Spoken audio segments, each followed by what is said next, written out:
میری تو مجبوری ہے، ہمارے گھر میں کوئی پردہ نہیں کرتا، خاندان کے رواج کو بھی دیکھنا پڑتا ہے۔ ہمارا سارا خاندان پڑھا لکھا ہے۔ سادہ اور باپردہ لڑکی کے لیے ہمارے ہاں کوئی رشتہ بھی نہیں بیچتا، بس دل کا پردہ ہوتا ہے، ہماری نیت تو صاف ہے وغیرہ وغیرہ۔ تو کیا خاندانی رسم و رواج اور نفس کی مجبوریاں آپ کو عذاب قبر و جہنم سے نجات دلا دیں گی؟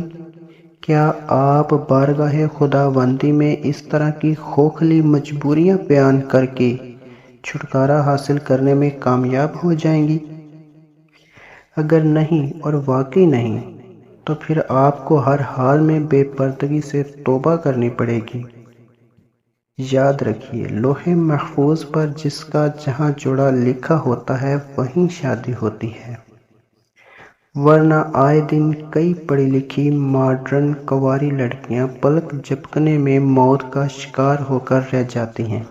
بلکہ بعض اوقات ایسا بھی ہوتا ہے کہ دلہن اپنی رخصتی سے قبل ہی موت کے گھاٹ اتر جاتی ہے اور اسے روشنیوں سے جگمگاتے، خوشبوئیں مہکاتے حجلہ عروسی میں پہنانے کے بجائے کیڑے مکوڑوں سے لبریز تنگ و تاریک قبر میں اتار دیا جاتا ہے۔